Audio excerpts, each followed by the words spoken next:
Yo, what is going on today, YouTube? Hope you guys are doing fantastic. Happy holidays. I hope you guys are enjoying time with your family, your friends. But, you know, we got to talk about SMITE. We got to get down. SMITE 2, 3 new gods have been out for a little bit. And I got to help you guys with some builds, get you guys back on track. Aphrodite, Pele, Medusa, we're going to be talking about those 3 builds for them, why some items work, why I don't like some items, so on and so forth. Let's jump right into the video. Starting with Aphrodite, just going through the alphabet. I think her best role is support, so the build that I'm going to be showing you is support. I think her mid lane build is a little weak. She doesn't scale enough with intelligence. I think solo lane, she doesn't make good enough use out of her best ability, her kiss. So support, I think, is her best role. That's what we're going to be focusing on. Very easy. Starting with leveling order. I think this is very simple for Aphrodite. It's you put points into your 3 whenever you can, alt whenever you can, 1 whenever you can, and then 2. So very easily, you go 0.3, 0.1, 0.3, or 2 here, depending if you are squishy or you're low and you need that little extra sustain at this 3rd level. You can do 0.3, or you can just do 0.2 for a little bit more CC and survivability. I usually try to greed into a 3 there. And then I go 2, then I go alt, then I go 3, 3. Here I usually just go kiss, 3, ultimate, 1, 1, alt, 1, 2, 2, alt, 2, 2, alt. For Aphrodite's leveling, very simple. Max 3 when you can, alt when you can, 1 when you can, 2 when you can. For her build, like I said, I think she's best in support, so selflessness or war flag 99% of the time. I like selflessness more in most cases.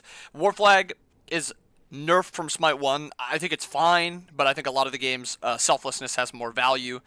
Still, no anti-shield in the game makes selflessness even better. Even after a few nerfs, I think Prophetic Cloak is finally getting into a point of balance. I still think the stacking capabilities, like being able to stack this item, is just way too high. So especially on a god like Aphrodite, where I can pretty easily walk up, kiss somebody, and then 3 them 2 seconds later, and then I get another proc. It stacks up just very, very quickly. 5 seconds in between stacks.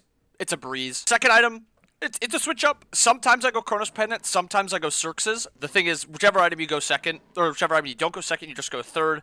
A lot of the times, I do like greeting Chronos Pendant because she feels a lot better with an extra cooldown, but I do think Xerxes has a ton of value. I still think it's a great 3rd option, but I just like Chronos Pendant a lot more times. With my next item, it's one of 2 options usually. I think Aphrodite is one of the few characters that actually doesn't need to go Talisman of Purification. Some games you'll still need to do it, but in this build, I'm not going to be building into it because I think she makes very good use out of a Void Stone. And then I really like Spectral Armor on her also. And you kind of need to get out of your head that Spectral Armor is only good if you're playing into a crit character. The attack speed reduction on like an assassin or a warrior diving you, it's very, very valuable. I think Spectral, most games, is really good. I think Stampede, when it gets buffed, it's broken on Aphrodite, and you'll probably go Stampede instead of Spectral. But for now, Spectral I think has more value. And then lastly, I like going just some sort of utility item. I really am a big fan of Gem of Isolation. Just the slow, 15 seconds, last 2 seconds, and the stats are really nice. This is usually what my build looks like. You see stats, 3,600 health. Protections are a little bit lower than they would be because I don't have my Prophetic Cloak stack. You'll very easily reach that 2nd mitigation stack. Very strong build overall. Very few weaknesses. Obviously, if you need anti-heal or if you need something, you can switch something out. But for 99% of games, this build is going to be broken. Next up, Medusa. Some flex potential in mid and ADC. I like her ADC a little bit more. But if you guys are interested in a mid lane build, I can toss it in the comments if that's something you guys really want to see. But I do think she is best in ADC. To start with leveling, you put a point into your 2 first. And then most games, you got to get your dash second. So you get your dash second. And then usually you want to put points into your 1 because just 1 point into your 1, it brings your damage through the roof. Then you go 0.2, and then you go point ultimate, and then you go 0.2. And then this is where I switch it up a little bit because of my build. I like then maxing 1 and alt when I can. And you'll see why. And the reason I like doing it is because I like Coast's Boomba's Golden Dagger into Boomba's Spear on this character. It gives her a lot of extra cooldown, and the base of it gives you damage around the minion you're hitting. So you put points into your 2, so you can kind of use it to harass, and then you max points into your 1 so that you can have this all-in threat damage, and it puts it onto a very low cooldown. I like going Boomba's Golden Dagger first. Second item, this is a little different than a lot of other people. Some other people have been going away from lifesteal. I think lifesteal is still supremely broken. I think Devourer's Gauntlet is the best ADC item in the game and one of the best items, period, in the game. Strength, lifesteal, flat pen, and it's super cheap. I think it's broken.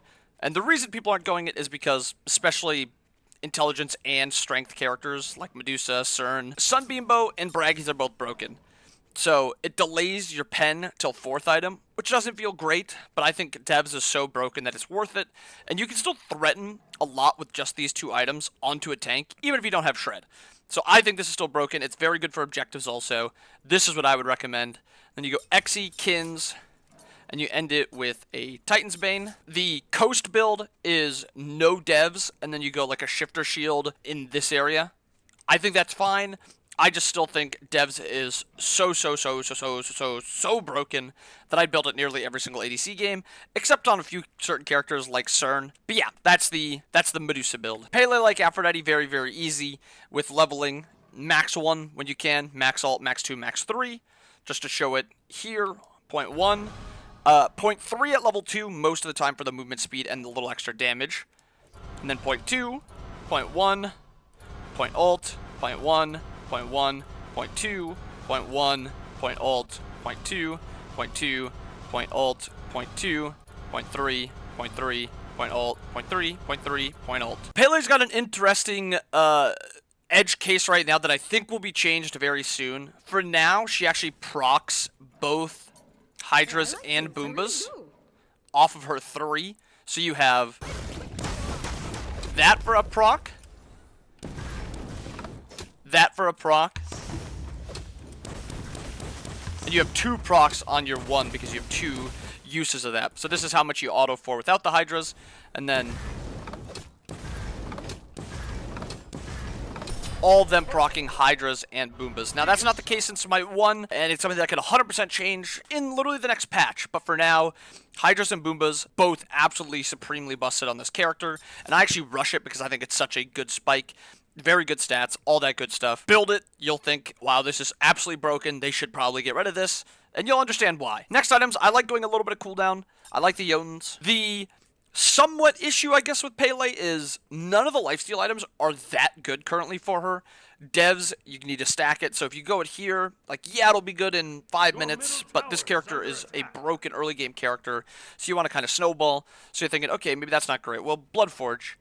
Well, a lot of the times you're not going to be making great use out of the shield. You're kind of just trying to get in there, blow them up before they kill you. Bloodforge, a lot of the times, isn't going to increase your damage that much. It's mostly like a pseudo survivability item with a little bit of damage, but I do think Bloodforge is the second best option. The next option is the Reaper, which is I think her best option currently because while the stats are just okay, the lifesteal is incredible, and the passive, if you start snowballing in a fight, is broken. So I think this is her best item. I still don't love it on her, but I feel like you need a lifesteal item on Pele. And then the absolute most bait item for Pele is Serrated Edge, because you're almost always going to be having your 1 and your 3 up. So you buy this, and you can never really get your 3 off cooldown until you get it all the way down here.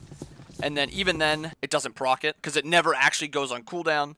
And then you have 2 procs of your Q, so did that just bug out?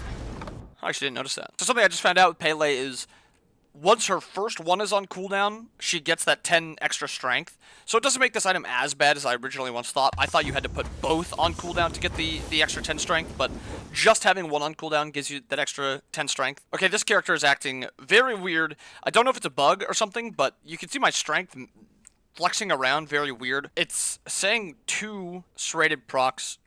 Either way, it's intended that this character only gets up to 20 strength from serrated because your 3 never goes on cooldown. It looks like it's a little buggy, so maybe even now it might be okay because of its bugs. It's not as bad as I thought it was because of the bugs, but I still wouldn't build it in most games. I still think it's a little bit of a bait, so I think Reaper is the best option. Next, followed up, Titan's Bane, just so you can threaten some tanks if you need to. A lot of characters have a lot of protections later into the game, so you need that extra shred. And then usually Brawlers, Oathsworn Sword. You can switch out Brawlers if you don't need the anti-heal. Most of the games you're going to need the anti-heal, and you could go the Heartseeker instead, but you're probably going to need anti-heal, so it's probably going to look something like this. That is builds for all 3 of the characters. Again, if you want to see a build for a character not in their intended or, in my opinion, best role, let me know down below in the comments. I'll drop you guys a build, something you can try out. Let me know what you guys think about that. But yeah, Let me know what you guys think about the builds. Hope you guys enjoyed the video. Hope you guys have a wonderful day. Again, have a Merry Christmas Eve, and hope you guys have happy holidays. See you out. Peace. I saw that.